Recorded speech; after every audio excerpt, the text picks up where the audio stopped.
Hello welcome, मैं सत्यनारायण आप सबका वेलकम करता हूं, स्वागत करता हूं अपने यूट्यूब चैनल सुपर 30 के बैनर तले।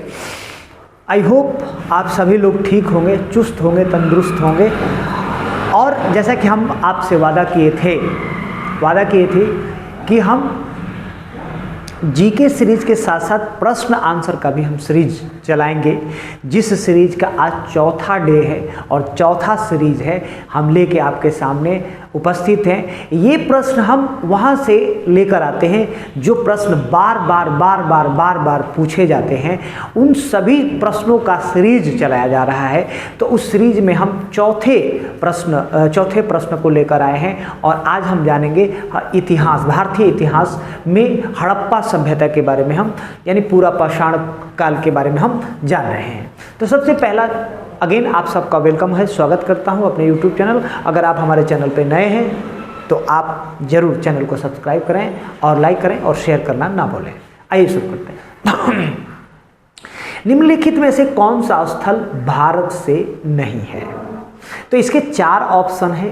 पहला हड़प्पा, दूसरा कालीबंगा, तीसरा रंगपुर और चौथा रोपण। ये प्रश्न जो है आरआरबी इलाहाबाद जेसी परीक्षा में पूछा गया है 2009 ईस्वी में। तो आप समझ सकते हैं कि ये प्रश्न जो है, हम प्रश्न तो दिखा ही रहे हैं, ये भी बता रहे हैं कि कब कब पूछा गया है। इसका सीरीज में आपको ये भी चीज़ पता चल रहा है।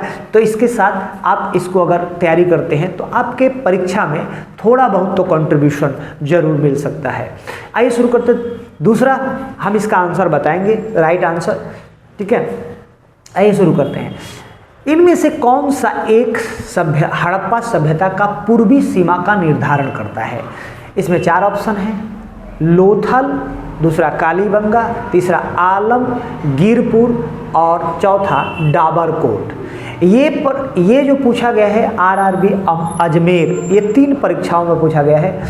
टीए, सीए, एससी के मुख्य परीक्षा में 2012 ईस्वी में यह प्रश्न पूछा गया है। तीसरा, हड़प्पा सभ्यता का स्थल कौन सा भारत में नहीं था, यानी कि हड़प्पा सभ्यता का कौन सा स्थल ऐसा जो था वो भारत में नहीं है। कौन? मांडा, सुरकोटदा, हुलास और बालाकोट। ये प्रश्न पूछा गया है आरआरबी गोरखपुर टीसी परीक्षा 2008 में ये प्रश्न पूछा गया है। अब हम जानते हैं चौथा प्रश्न। हड़प्पा कालीन लोगों को किस चीज़ की जानकारी नहीं थी, यानी हड़प्पा सभ्यता के लोग जो थे वो किस चीज़ के बारे में अनभिज्ञ थे, उनको जानकारी नहीं थी। किस चीज़ की जानकारी नहीं थी? तो यहाँ 4 ऑप्शन। कुम्हारों का चाक, दूसरा आग, तीसरा लोहा, चौथा गेहूं। ये देखिए प्रश्न इतना इम्पोर्टेंट है कि लगातार देखिए 2006, 2007, 2008 लगातार पूछा है। तो आप समझ सकते हैं कि ये कितना इम्पोर्टेंट क्वेश्चन है, कितना महत्वपूर्ण क्वेश्चन है। आरआरबी रांची, सीसी, टीसी और जेसी के मुख्य परीक्षा में 2006 में पूछा है। आरआरबी रांची एसएम परीक्षा में भी पूछा है 2007 में। आरआरबी गोरखपुर परीक्षा यानी टीसी की परीक्षा में भी पूछा है 2008 में, यानी लगातार 3 वर्ष तक लगातार आया है प्रश्न। तो आप समझ सकते हैं ये प्रश्न कितना इम्पोर्टेंट है।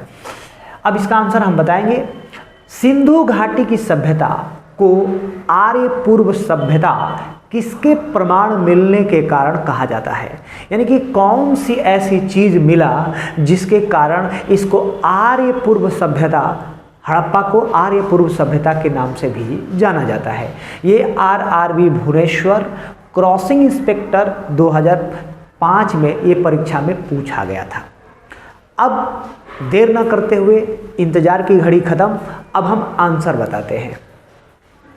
सिंधु घाटी की सभ्यता को आर्य पूर्व सभ्यता किसके प्रमाण के मिलने के कारण कहा जाता है? तो वहाँ पर बर्तन मिले थे और बर्तन मिलने के कारण इसको आर्य पूर्व सभ्यता के नाम से भी जाना जाता है। हड़प्पा कालीन के लोगों को किस चीज़ की जानकारी नहीं थी? तो ये लोहा के बारे में नहीं जानते थे, लोहा के बारे में इनको पता नहीं था, इसलिए यहाँ पे आंसर जो होगा लोहा होगा। अब आते हैं तीसरे प्रश्न पर। हड़प्पा सभ्यता का कौन सा स्थल भारत में नहीं था? तो ये आपको बता दें बालाकोट। क्योंकि भारत में बालाकोट नहीं है, पाकिस्तान में है। आपने बालाकोट स्ट्राइक के बारे में जानते भी होंगे, बालाकोट स्ट्राइक हुआ था। तो बालाकोट हमारे देश के अंदर नहीं है। इनमें से कौन सा एक हड़प्पा सभ्यता की पूर्वी सीमा का निर्धारण करता है? तो पूर्वी सीमा का निर्धारण जो करता था आलमगीरपुर करता है। इसके बाद निम्नलिखित में से कौन सा स्थल भारत से नहीं है? तो हड़प्पा पहला ही है। हड़प्पा सभ्यता जो है, ये हड़प्पा जो है भारत से नहीं है। तो ये थे क्वेश्चन और ये थे आंसर जो प्रश्न बार बार एग्ज़ाम में पूछे जा रहे हैं। उन सभी चीज़ों का सीरीज हम चला रहे हैं जो आपके लिए बेहतर हो सकता है और आपके साथ पड़ोसी, रिश्तेदार और जो भी इस एग्ज़ाम की तैयारी कर रहे हैं उनके लिए बेहतर हो सकता है। तो ये वीडियो उन तक भी पहुंचाएं, शेयर करें और ज़्यादा जानकारी के लिए बेल आइकन ज़रूर दबाएं, सब्सक्राइब करें और शेयर ज़रूर करें। बहुत बहुत धन्यवाद।